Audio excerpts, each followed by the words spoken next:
Kind of a cupping action there. We've been talking very seldom about Johnny Tapia's right hand since the second round. He's gone back to what got him a lot of the success, the left hand, starting everything with the left hand and not loading up with the right hand.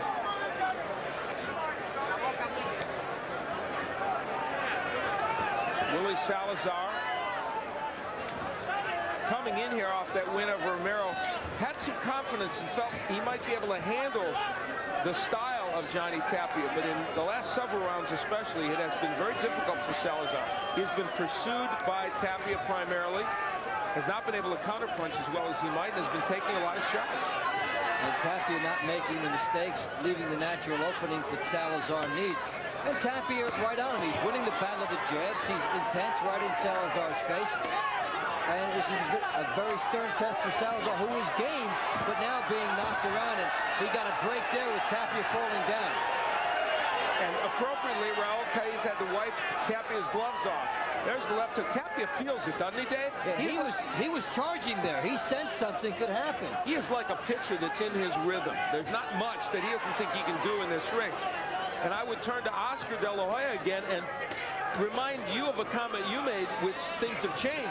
You said Tapia was going for big knockout punches before, but that changed about 2 or 3 rounds ago when he started putting punches together. It is changing now. He's putting his combinations together, which is very smart from Tapia.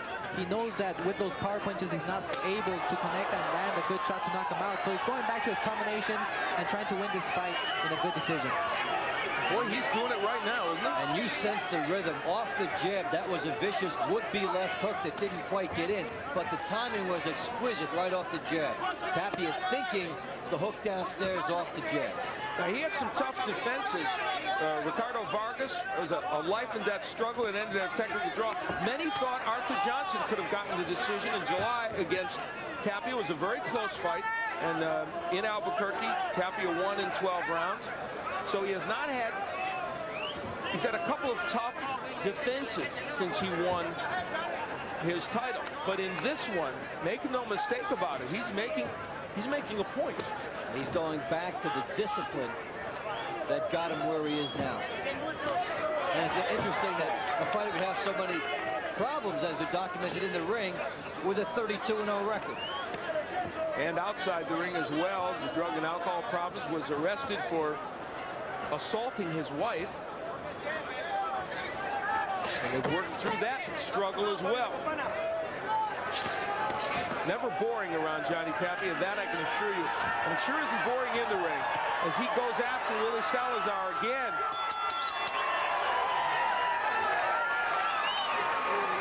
And he leans down to Sugar Ray Leonard at ringside, and they give each other a little pep talk.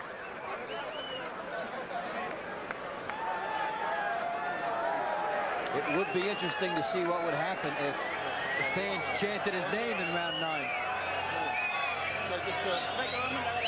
You're doing good, Johnny. You're doing good, baby.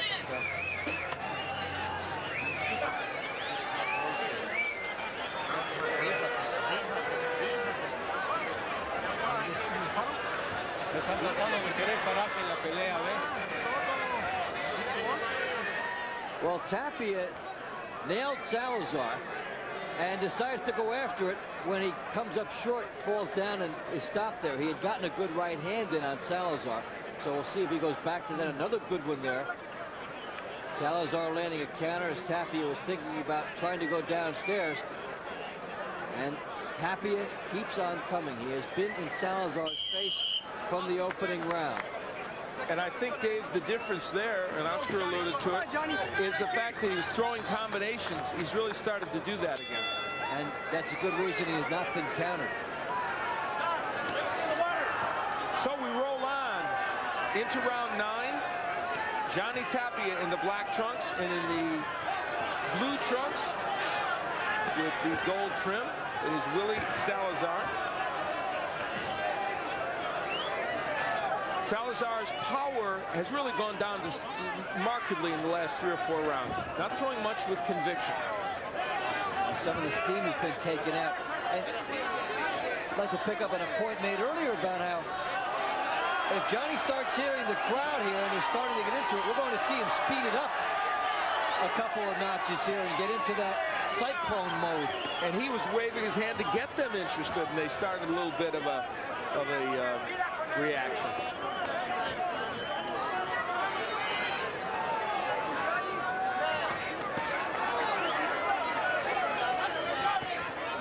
Good hook, double hook by Johnny Tapia. Some fighters talk about the fact that they like to tune the emotion of the crowd out and focus on the job, but there may not be many fighters as much as Johnny Tapia who depends on the crowd. And I'll tell you what, the effect of his punches is being seen and felt.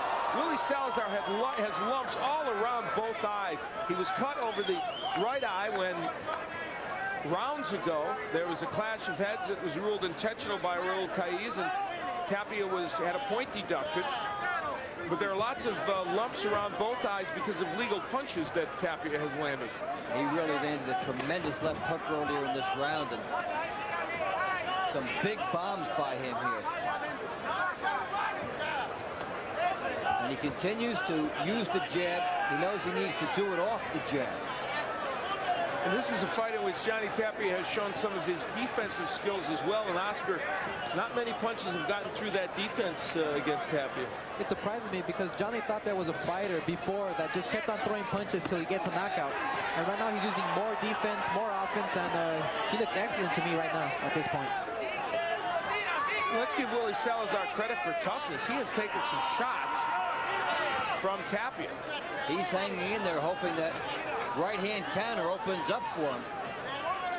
Now, we broadcast the fight that he had against Jesse Miranda, and it was really an excellent performance by him in winning over 10 rounds. And, of course, he also beat Paul Rios in Las Vegas. But this is even better because it's against a better opponent. With more at stake and really against a guy who comes in here with some higher credentials and could get his attention early. And Tapia is dominating these rounds. He's not just winning them. He is dominating these rounds. Big hook. That shook Salazar. He's in trouble. He wobbles back to his corner at the bell. If you see that halfway through a round, we would not see the end of that round. He really found something there. This could be the beginning of the end. They're going to stop it. It is over. The ring doctor says he has seen enough. Give it one more round, doctor. Give it one more round. They're asking for another round, but they won't get it. It is over. Johnny Tapia has won on a TKO.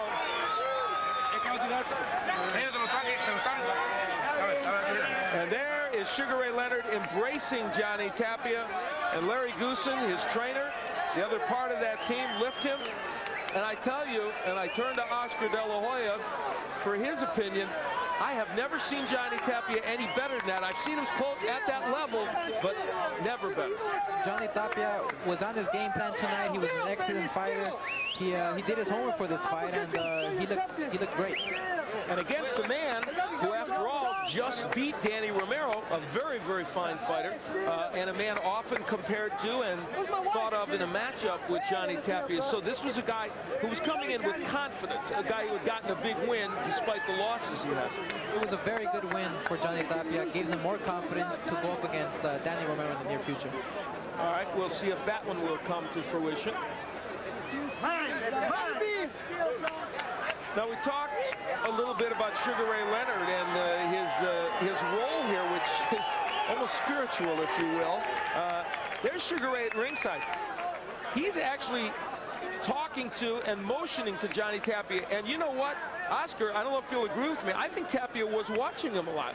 I think he was. He was trying to pick up different moves from Sugar Ray Leonard. He was kind of like telling him what to do, what punches to throw, and they worked. And there was some cheerleading by Johnny Tapia, and some of that was directed at Ray Leonard. This action, the hook from Johnny Tapia, that was the one that got Salazar in lots of trouble. Then he got him against the ropes, and as Dave pointed out, in the middle of a round, that might have been the kind of action that stopped the fight. It was ultimately stopped in between rounds. Johnny Tapia gets a win, his 33rd as a pro, and he defends once again his WBO Super Bantamweight title. And Michael Buffer's in the center of the ring. Ladies and gentlemen, acting on the advice of ringside physician Dr. Robert Carnes, referee Raul Caiz calls a halt to the bout The official time, it comes at the end of round number 9.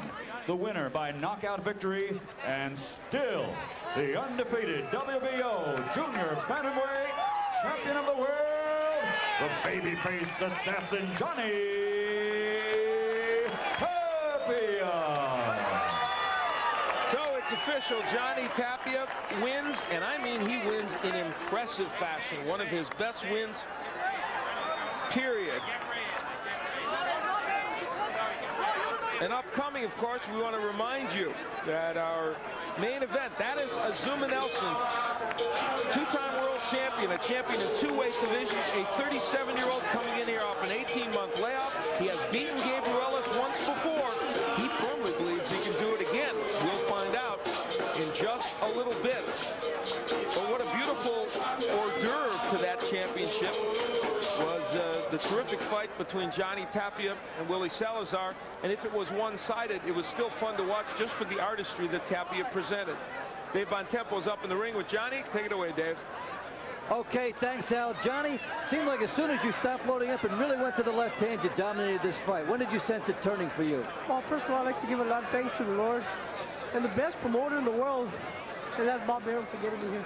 Okay, how about the left hand in this fight for you? It was just working terrific. I heard Sugar Ray Leonard tell me, hit him to the body, go to the left, go to the right, and that's what I did, and I ended up stopping. Well, let's get a little comment from Ray over here. Ray, the manager. What did you see in there? What were you telling Johnny? What did you see? Well, Salazar was a tough guy and very durable, very resilient, and I want him to go to the body a lot more. And he used his left jab. His left jab is very impressive and very effective. And that's what he did. A great fight. All right, Johnny, we had seen in the Romero fight that the right hands that Salazar got in, were you cautious of that? You seem like you took it away by not giving him that countering shot. That's the first thing I tried doing, is not giving him that shot.